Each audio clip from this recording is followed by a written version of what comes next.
This is TLV1.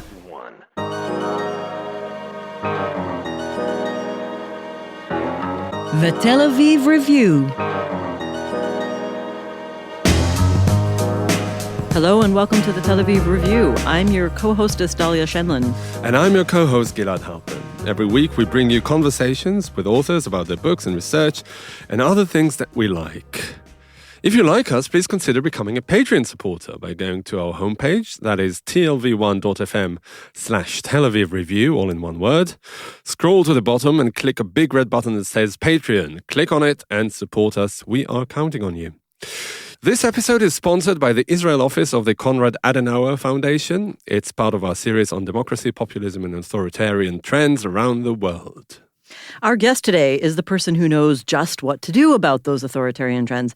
Dr. Yaniv Roznai is a senior lecturer at the Harry Radner Law School at the Interdisciplinary Center in Herzliya. He holds a PhD and LLM with distinction from the London School of Economics. He's published in a very long list of legal journals, and his own book has won numerous prizes. It's called Unconstitutional Constitutional Amendments, The Limits of Amendment Powers. It was published in 2017 with Oxford University Press. We'll be speaking about this book and other various articles of his addressing the law in democracies under duress. Yaniv, welcome to the show. Thank you very much. Happy to be here. We're happy to have you. These discussions about populism, national populism, and authoritarian leaders, we always have to start with some definitions because these concepts can be a little bit evasive. Now, most political scientists focus on political style and rhetoric, but I think that you bring a particular perspective from a legal background about what a populist leadership does to institutions. Can you give us what you see as the best working definition with a focus on what the populists do to institutions in a democracy? When we talk about populism, we usually talk about the populists as being anti-elitist, right? Anti-institutions, anti-elites. But I think that what's most relevant to the democratic erosion processes that we see around the world is a different definition or a different focus that is more important. And that is that the populist leader regards him as being the only representative of the people, of the nation, if you want. The populist leader, him and only him, represents the people. And I think that from this definition, we can think about various challenges to democracy, to the constitutional order, and these are mainly two. The first one is that it's not only that the populist leader conceives himself as representing the people, but the mode of action is majority will. I am the majority, or we are the majority, and because we are the majority and we represent the people, this means that we have unlimited powers. And any limitation on our powers is against the people. Is that right? It's against the people. It's undemocratic. Why? Because the populist leader focuses on popular sovereignty. The people is the sovereign, is the king. And if the people is the sovereign, and I, and only I, represent the people, so through the majority will, I'm actually unlimited. I am the sovereign. And this is, I think, very problematic. It is very problematic in two senses. In one sense, it is problematic because, as you just said, any limitations on the power of the majority, be it constitutional limitations, judicial limitations, political limitations, such as political checks and balances, are undemocratic. If I, the majority, want to get rid of these limitations, that is perfectly fine, because I'm omnipotent. I can do whatever I want. That is one very problematic sense. The second sense is the following. If I'm the populist leader and I represent the people, how do I deal then with opposing views, those who do not see the world the way I see? Well, I think one of the main important points that you make is that this idea that the leader represents the majority, and the majority is always right, assumes that those people are monolithic. Precisely. So we have a view of the nation as something monolithic, which is never the case. The people can never speak in one voice. But then this populist leader has to somehow reconcile his approach with the fact that there are other people who do not view the world the same thing or the same way. So how do you manage to solve this conflict? On the one side, or maybe this is the least worst scenario, you view these people as being detached elites that have no idea what the people really want. Wait, which people are you talking about now? Who are The people who are opposing the leader, the opposition, if you like, or the minorities. The worst case is viewing these people or these minorities, these opposing views as being traitors. We know that, Carl Schmitt, the famous German jurist, wrote already in 1928 that what stands in the basic of the political is the distinction between enemy and friend.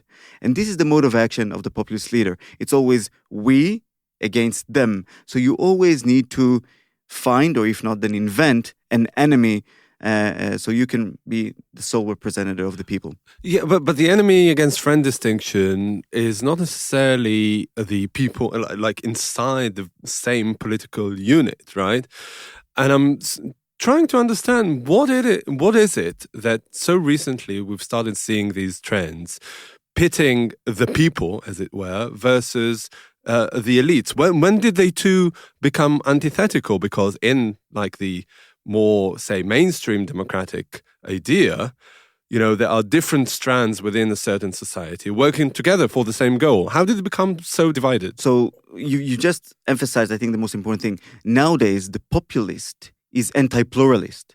And that's the main danger to democracy. And we always have majorities and minorities, right? But the fact, the more troubling issue is that now the majority, who speaks on behalf of the people, delegitimizes the minority. And that's the risk. Now, how did we get here? I think that's a great question.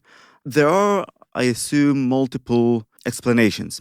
So let's say until the late 1990s, early 2000, what we had this trend of democracy, liberal democracy, I should say. Wait, before you go on, where do you mean? Do you mean in the world, in Israel, in the Western world? I'm talking globally now, but I think that Israel followed the global trend. So you know what, I will just maybe say a word about that.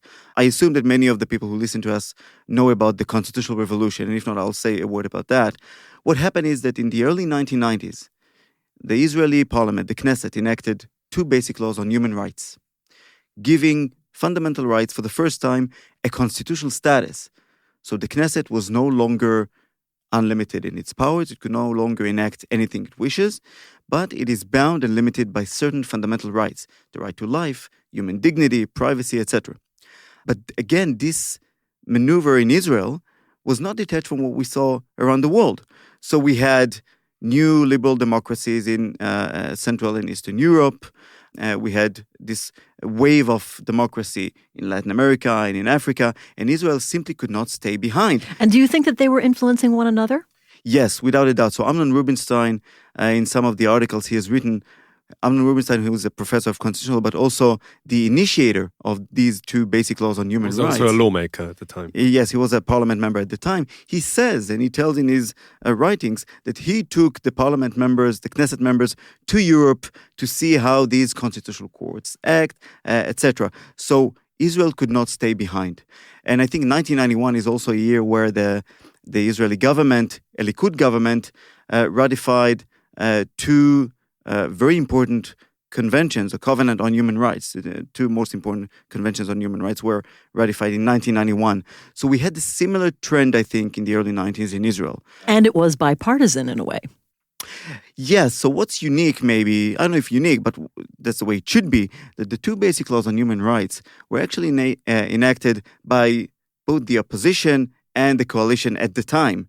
So in contrast perhaps with the basic law, the nation state, that was recently enacted a year ago, that was enacted solely by the coalition with all the opposition opposing, the enactment of basic law on human rights crossed opposition coalition. There was a complete agreement about it, although one have to be honest and say that there were not too many people formally voting in favor of these two basic laws back in the early 90s. There are various reasons for that, but it was a very slim majority at the time. Well, but the controversial bit about the basic laws isn't their passing or the content, but really the interpretation that was given to them by the High Court of Justice. That's an excellent point. I think that maybe one of the reasons to the political backlash that we see now is a result perhaps of over-judicial activism in some aspects. I'm a great defender of the court, but even I think that the court in various ways Overstepped the mark. Overstepped. And I think this is most visible in one thing, and that is equality, the right to equality.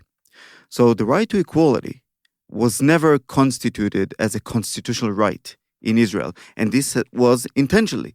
This was part of the deal. The religious parties objected to mention equality, and part of the deal was to leave equality out. I think we should mention that there is no basic law in Israel guaranteeing equality of all citizens. Exactly. So this is the thing. We may be the only constitutional democracy in the world that equality is not mentioned in any constitutional status, which is very troubling, but this is just the case. So the religious parties objected to mention equality inside. Equality was left out. This was part of the deal.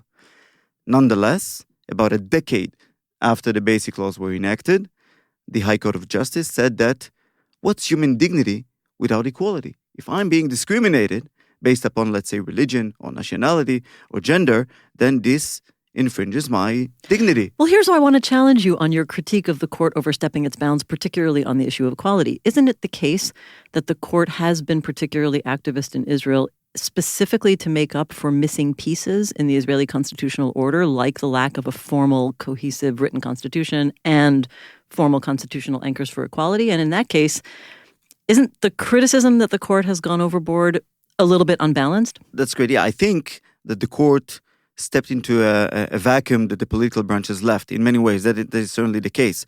I mean, law has to advance with society. And when the political branches do not act, someone has to act. And I think that in many aspects, it was good that the court has done many of the things he has done in order to promote human rights. But when you do such a poke in the eye in almost a direct movement against the explicit intention of the legislators, or in this respect, the constitution makers in a way, this had its consequences. And I think Aryeh Deri, now a minister, right, when he was a parliament member, I think in 1996, he said, even if you give me now the Bible as a basic law, the Bible. Yeah, the Ten Commandments. The Ten Commandments, yeah, that was the correct one. I will vote against because I do not know how the court would interpret them. So this is part of the problem, I assume. Okay, well, this backlash has gone so far that I want to bring us up to where we are now. You're coming at a very important time in the context in which, just in November, Israeli Prime Minister Netanyahu launched an all-out assault on the Israeli judiciary following the announcement of his indictments and the entire legal system. And he insists that that system is conspiring to destroy them. He was elected as the true representative of the people. I think this kind of brings this whole attack to a peak moment. And also, we need to mention Justice Minister Amir Ohana, who said, as he came in, that court rulings do not have to be always respected. Never mind the previous Justice Minister, Ayelet Shaked, who worked as hard as she could to try to rein in and continue this assault on the judiciary. My question is, this is nothing really new. You have pointed out situations like this, attacks like this, in other countries that are quasi-democracies or aspiring democracies with emerging populist, semi-authoritarian leaders. How does this manifest in other countries, and why is it a common theme? It's very frightening when you study other jurisdictions, because then you see the similarities with some of the processes that are taking place in Israel. If I can just mention, Hungary and Poland. So you see a frightening picture in two aspects. You see a political branch, again, stating that it represents the people and the sole representative of the people, and that the majority can do whatever it wishes. And through this mode of action, what we see is actually a constitutional capturing state institutions, undermining checks and balances, weakening political opposition, weakening civil society, trying to capture the media, public media, of course, but also threatening private media, trying to weaken and not give any financial support to civil society organizations that oppose the leadership, and on the other hand, giving more money to civil society organizations that are actually in favor of the government. And this is very frightening, because what we see is a slow process of democratic erosion that is very slowly and very incremental, very delicate. Unlike in the past, if we had authoritarian leaders, well, we saw a constitutional breakdown, right? We saw a coup d'etat, a general taking power. Now we see a different mode of action.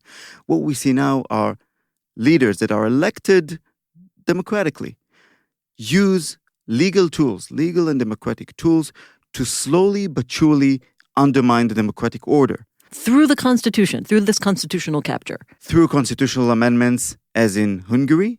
When the Fidesz party got the 2/3 that they need to amend the constitution, what they did automatically is first change the way judges are elected.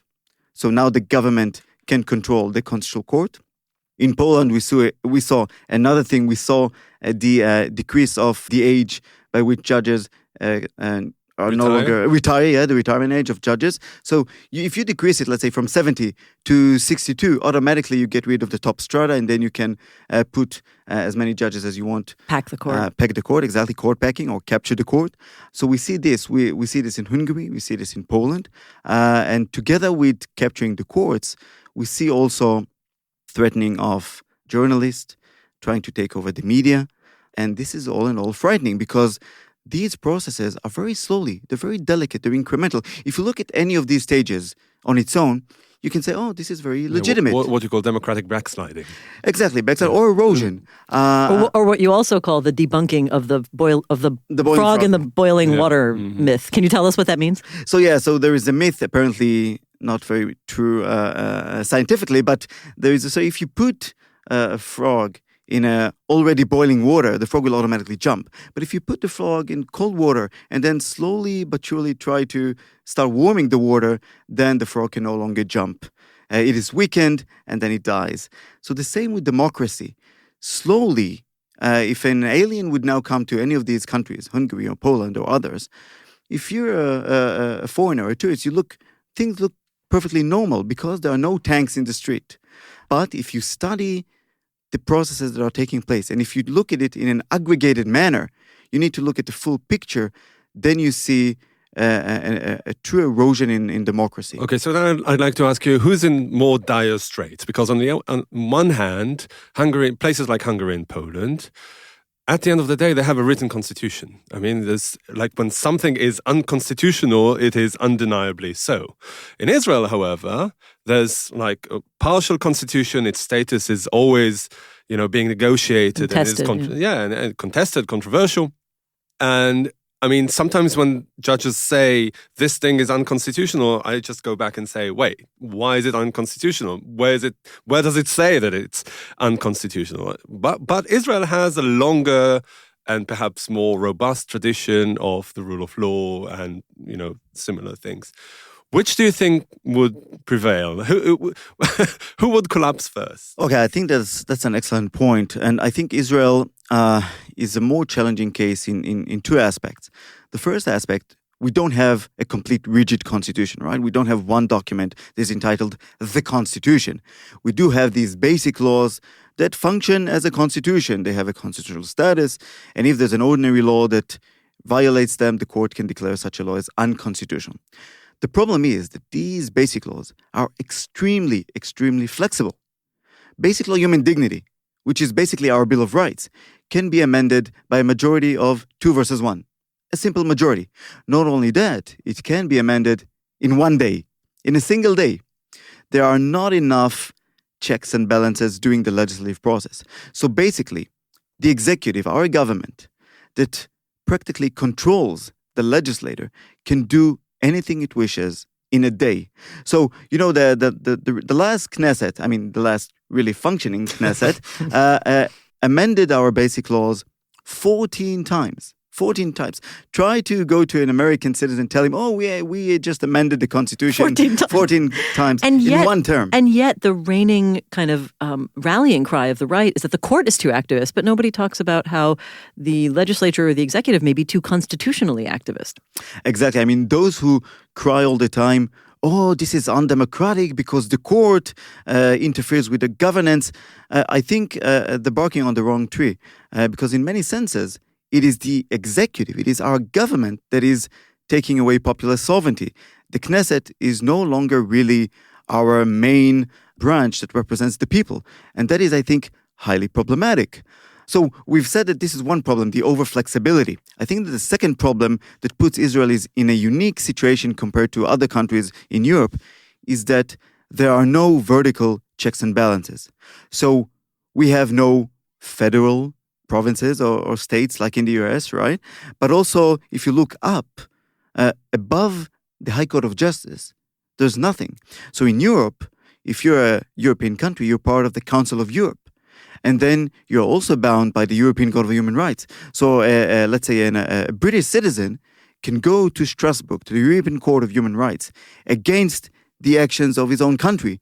In Israel, we have nothing alike.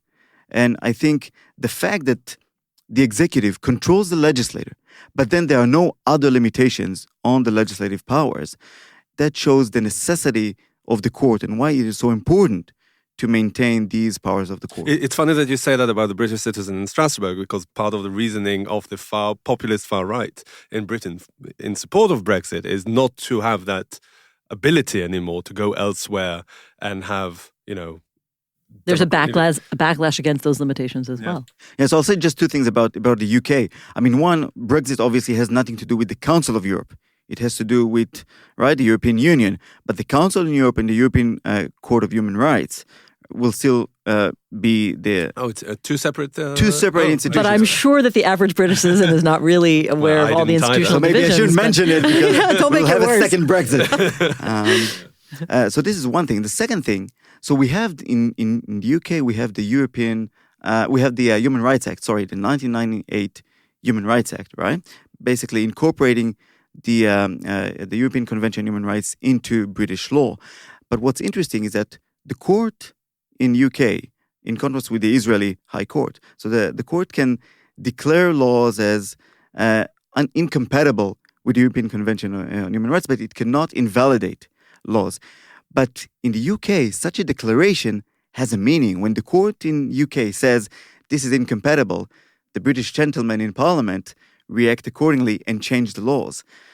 I am not sure, without saying anything about the Israeli culture, or the current British Prime Minister. Exactly. I'm not sure that the Israeli Knesset members will act accordingly. Okay. Now, I think that you are here to save us, really, from all of these dire straits, because of all of the kind of scholars and thinkers and tinkerers who are thinking about populism, you actually come up with a mechanism for how a country could respond to these threats to the constitutional order and counteract some of the undermining of institutional checks and balances.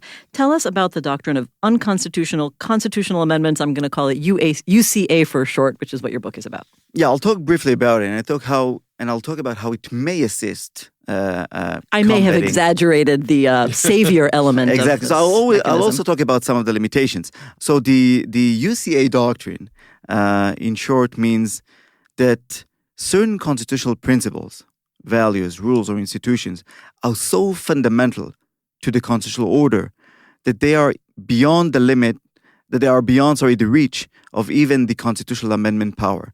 So let's assume a country where the parliament has the authority to revise the constitution or amend the constitution. This does not mean that through this process, anything goes. You don't have a carte blanche to do anything you want. Some principles are so critical for what the constitutional order means that it cannot be changed through this amendment process. Now, this is often even visible in constitutions. About 40% of world constitutions include such explicit values that are beyond their reach. So take, for example, the Italian constitution states that the republican form of government cannot be amended. Take, as another example, Germany. So the German basic law, the Grundgesetz, says in Article 79 that human dignity is untouchable. If you amend the constitution, if you get the majority that you need, you cannot amend the constitution in a way that would affect human dignity as lessons from the Holocaust. Does America have that? No. So the U.S. Constitution in Article 5 does not include such explicit limitations. But I think that the U.S. is quite unique in the sense that it's almost impossible to amend the Constitution. So if you already managed to get the majority, there are enough checks and balances along the way, so you don't really need such explicit limits as in other countries.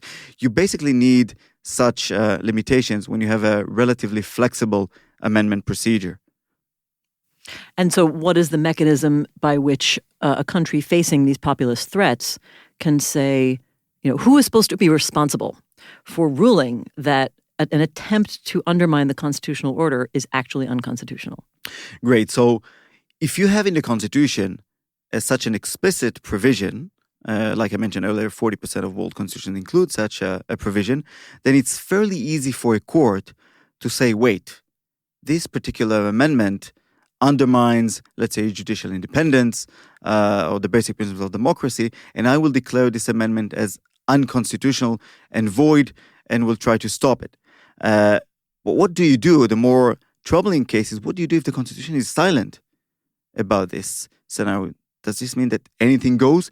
So, for example, in India, the Supreme Court has said, no, even though our Constitution is silent, there are still some basic constitutional principles that are so fundamental to the identity of the nation, to the identity of the Constitution, that we will not allow such changes. And when we have, for example, a few years ago, there was a particular amendment trying to undermine judicial independence by changing the way judges are appointed, the court blocked that and said, no, you're undermining judicial independence.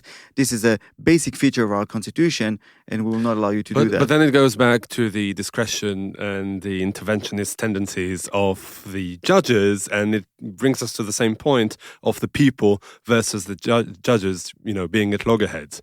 I mean, it's just, I feel that you're, just offering a bypass to the same kind of obstacle. And maybe getting us back to the same political problem we face now. As you pointed out, what was once a legal and professional dispute has turned in Israel into a very politicized problem. So what Gilad, I'm just following Gilad's question, how do we avoid being in the same trap if the Supreme Court were to step in and do that?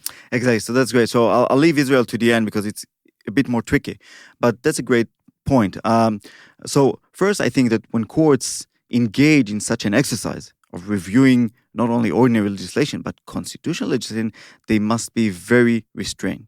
So only if you have a specific amendment that really hurts, the core of the basic principles of the Constitution, then the court should intervene. But these would be really extreme cases, and this is one of the limitations of the doctrine that I can mention. But I want to say a word about the people. I think that when the court invalidates a constitutional amendment, based on the justification that it undermines the core of the Constitution, it does not go against the people. It is just the opposite.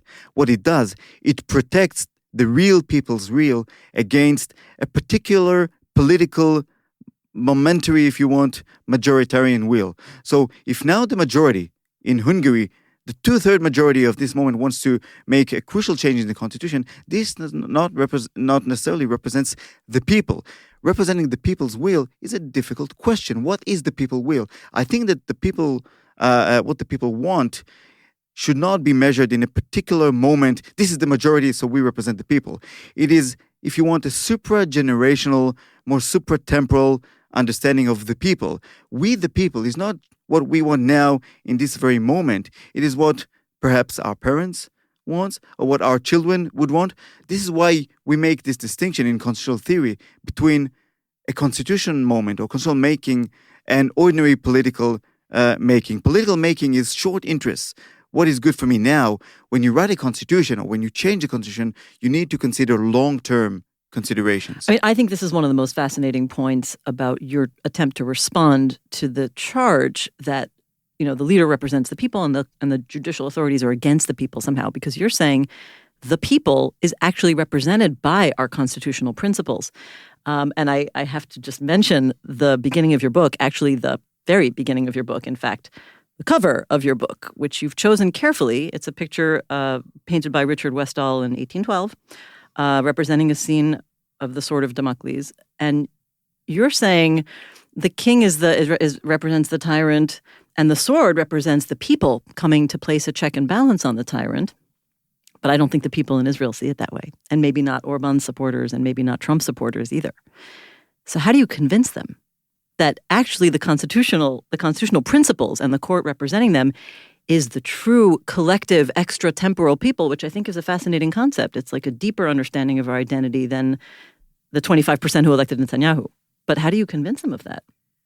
Did you want to pile onto this question, Gilad? I wanted to be the devil's advocate here, but I'll let Yaniv reply first, and then I'll ask my converse question. So I just want to say that this is perhaps the biggest challenge that we face today in Israel and elsewhere. I mean, democracy, let's say the court, cannot on its own save democracy. Even a very rigid constitution cannot save democracy. In order to save democracy, we need small d Democrats who can save democracy, the people.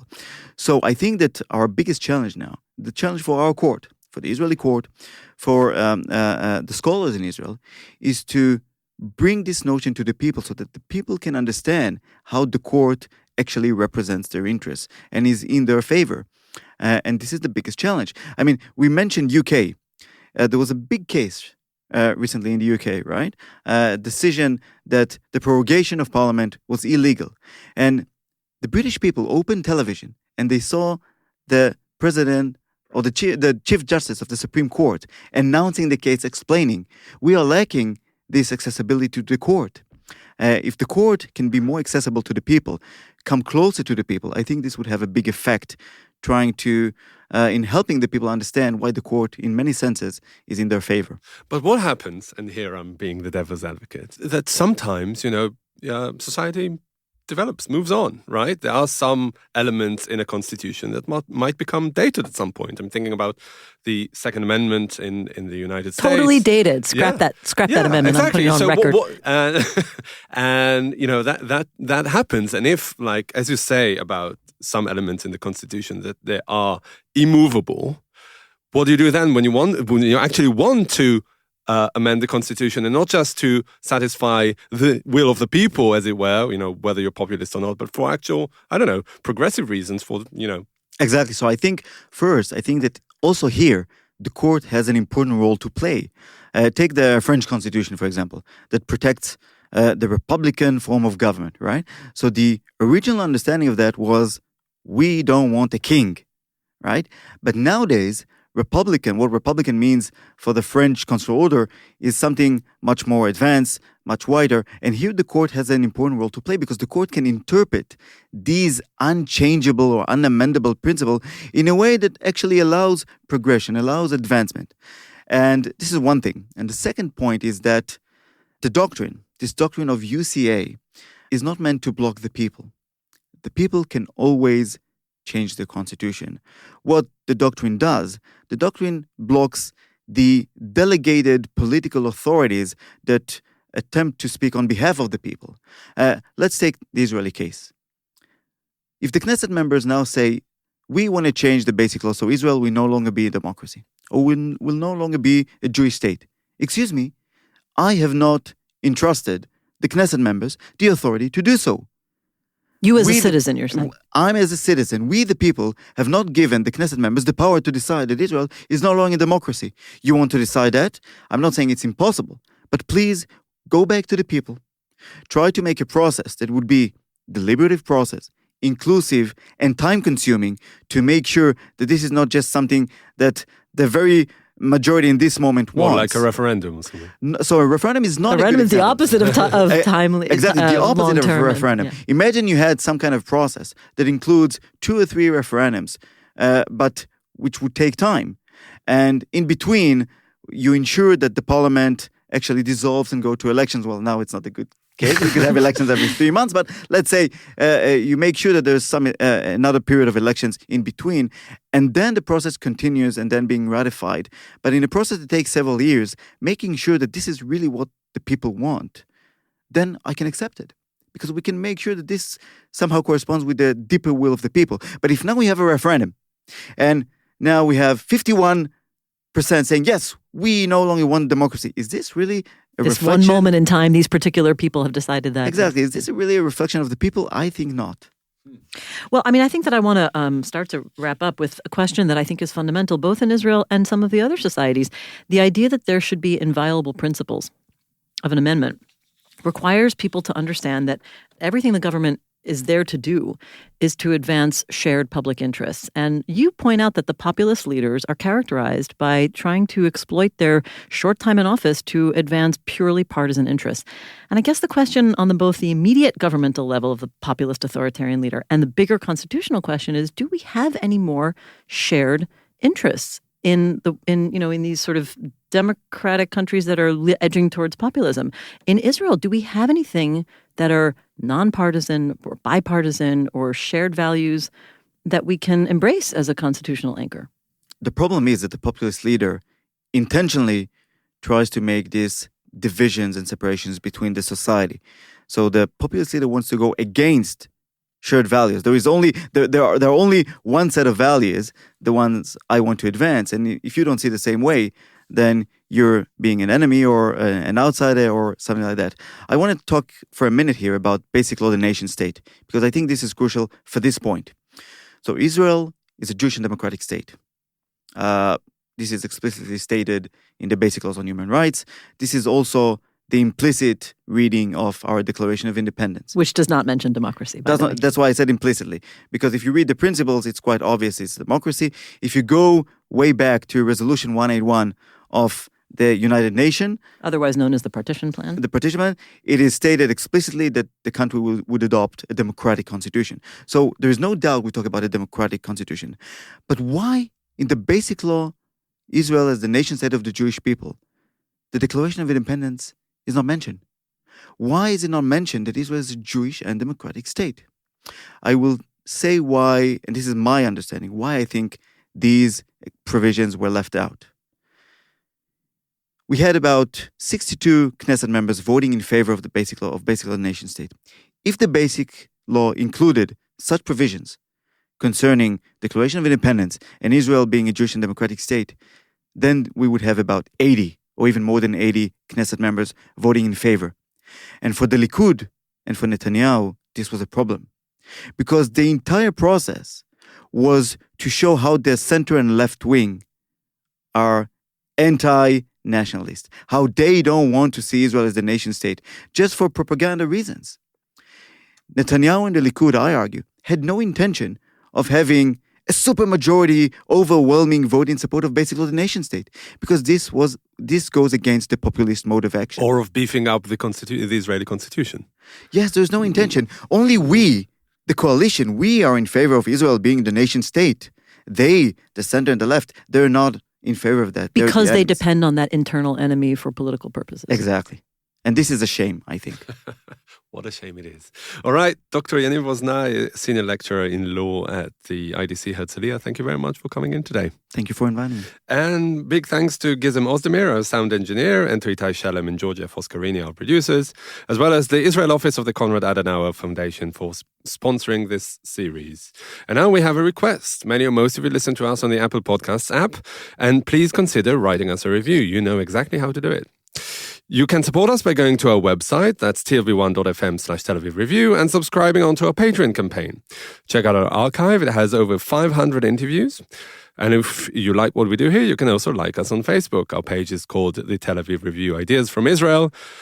Follow me and Dalia on Twitter, lest we forget, and join us again next week for another edition of the Tel Aviv Review. And until then, from me and from Dalia, Goodbye.